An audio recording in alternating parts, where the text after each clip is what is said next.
buenos días a todas, a todos. Les doy la bienvenida al Senado de la República, a esta sede, a este salón para conferencias, para eventos en el Senado de la República. Desde luego los panelistas son gente conocedora de primer nivel en este tema, y yo creo que más que mandos únicos a debate es el tema de la seguridad pública y la nueva estrategia en contra del crimen organizado. Ya es un asunto que acá en el Senado se conoce, se ha debatido. Todo empezó con la respuesta que el Ejecutivo Federal le dio a los desastrosos, horrendos hechos de Iguala, cuando después de esta circunstancia que horrorizó al país, que horrorizó a nuestra sociedad, a nuestro pueblo, se tenía que dar una respuesta. La respuesta fue una propuesta de 10 puntos, el llamado decálogo que el titular del Ejecutivo presentó, y dentro de ellos, dentro de este decálogo, una propuesta de reforma constitucional en materia de seguridad pública. La propuesta consistió en eliminar la facultad de prestar el servicio de seguridad pública a los municipios. La seguridad pública es una función del Estado en los 3 niveles de gobierno: la Federación, los estados y los municipios. La propuesta del titular del Ejecutivo fue quitarle a los municipios la función de la seguridad pública y con ello establecer 32 policías estatales únicas. Cuando los municipios no tienen ya la función estatal de la seguridad pública, la consecuencia es la formación de 32 policías estatales. Es decir, que la seguridad pública corriera a cargo de la Federación y de los estados. A partir de eso se inició el debate. Lo primero que surgió es advertir de la inconstitucionalidad al pretender también en esa propuesta desaparecer a los poderes municipales cuando se tuvieran indicios de tener una penetración del crimen organizado. Y ahí caía en un efecto de redundancia, porque decía, si ya la función de la seguridad pública ya no corresponde a los estados, a los municipios, ¿para qué disolver a las autoridades municipales? Se trataba de no solamente del servicio de seguridad pública, sino de los otros servicios municipales. Y fue así penetrándose la discusión y el debate, y comenzaron a surgir las propuestas legislativas. El Partido Acción Nacional presentó una propuesta de reforma constitucional con un objetivo: ya no el tema del mando único como una discusión central, sino una reforma al sistema policial mexicano. Esa es la estructuración de la propuesta del Partido Acción Nacional, y un tiempo después, el Partido de la Revolución Democrática, la bancada del PRD en el Senado, que su servidor coordina, también hizo su propuesta de reforma constitucional con ese objetivo. Es la reforma al sistema policial mexicano. Por eso yo creo que en esta mañana se abrirán todas esas circunstancias, esos elementos, y no se circunscribirá solamente a mando único sí o a mando único no. Porque la propuesta del Ejecutivo, la que impulsa la CONAGO, no es precisamente de mando único, es de policía estatal única. El mando único implica no la desaparición de las policías municipales, no elimina la función de seguridad pública para los municipios, no la elimina. El mando único implica la coordinación entre policías.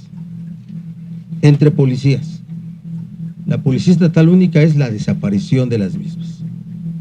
Hay muchas cosas que resolver, Y yo esta mañana lo que advierto, y lo digo con mucha franqueza porque también lo he dicho en otras mesas, es, primero, a partir del 1 de diciembre del año 2014, cuando se presentó la iniciativa por parte del Ejecutivo, después de la presentación, el Ejecutivo abandonó dicha propuesta.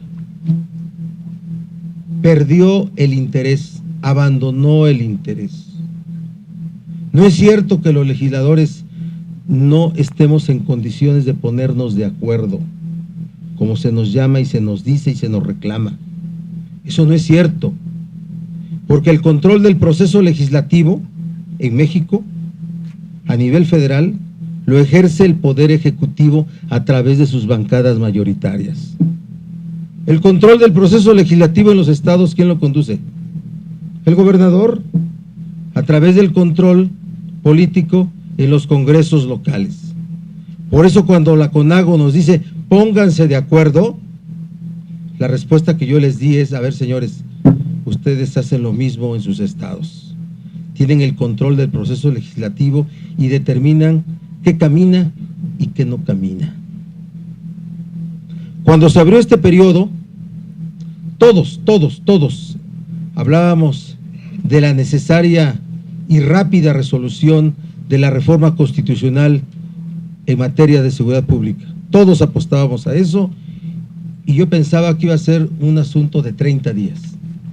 Así lo emplazamos, así nos emplazamos los coordinadores parlamentarios. Hoy nuevamente le digo al gobierno federal que volvió a abandonar el interés sobre que se resuelva en el Senado, en el Congreso, una reforma constitucional en materia de seguridad pública, la que resulte del proceso legislativo. Si es para eliminar las 32 policías estatales únicas, la que resulte. El PRD ha fijado una posición en contra al respecto, pero la que resulte, la que se dé producto de las mayorías que puedan alcanzarse, y habrá que asumirla como una reforma constitucional para desarrollarse en leyes secundarias, en la Ley General del Sistema Nacional de Seguridad Pública, porque si hablamos de una reforma al sistema policial, necesitamos una reforma a la Ley General del Sistema Nacional de Seguridad Pública. Hoy el Sistema Nacional tiene, como todas las leyes de los sistemas, tienen una visión política, un Consejo Nacional de Seguridad Pública integrado por el Presidente de la República, por los gobernadores y agregados más. Tienen 5 o 6 plataformas nacionales, así con la misma proporción. Y esa forma se reproduce a las leyes estatales sobre seguridad pública. Un Consejo Estatal de Seguridad Pública y después las plataformas estatales. Es decir, una visión política del manejo de lo que es el sistema policial y el asunto de seguridad pública. Ya lo tenemos muy rebotado en el Senado. Ya podríamos alcanzar los acuerdos necesarios o los que resulten de la formación de mayorías. Siempre las reformas legales son reformas posibles, siempre son reformas posibles, las que se alcanzan como producto de las mayorías, y esa es la democracia finalmente, ese es el pluripartidismo, esa es la forma como un sistema político resuelve sus asuntos. Así es que yo celebro por esas razones que esta mañana se delibere sobre este tema tan importante. Reconozco en cada uno de los panelistas su expertise, su conocimiento en estos asuntos y desde luego servirá, se agregará a los que ya se tienen en el Senado como insumos para poder resolver lo que constitucionalmente tenemos que hacer, a lo que constitucionalmente estamos obligados, que es a generar las reformas constitucionales y legales necesarias. Gracias por su presencia y les doy la bienvenida y auguro que este desarrollo de este panel será exitoso. Gracias a todos. Gracias, senador.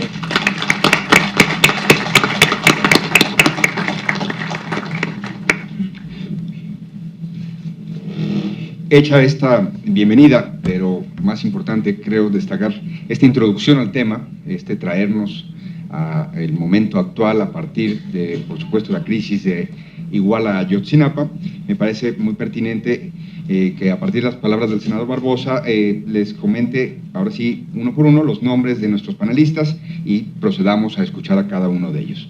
En primer lugar hablará la licenciada Mariana Mesa, que hoy representa aquí al Centro de Investigación para el Desarrollo, AC, conocido como coloquialmente todo el mundo los conoce, CIDAC, y con ella escucharemos, hasta donde entiendo, un comparativo de las distintas propuestas que se han puesto en la mesa de mandos únicos que han surgido a partir precisamente de esta propuesta del Ejecutivo.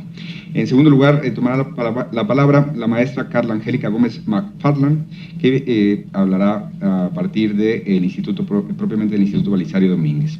Luego tendremos el gusto de escuchar al doctor Juan Salgado Ibarra, del Centro de Investigación y Docencia Económicas del CIDE. Enseguida al licenciado Alejandro Ope, que viene representando al Daily Post y es analista y conocedor del tema, ustedes lo conocen. A la doctora María Eugenia Suárez de Garay, enseguida la escucharemos. Ella trabaja, colabora con la Universidad de Guadalajara y también tiene una expertise en temas policíacos.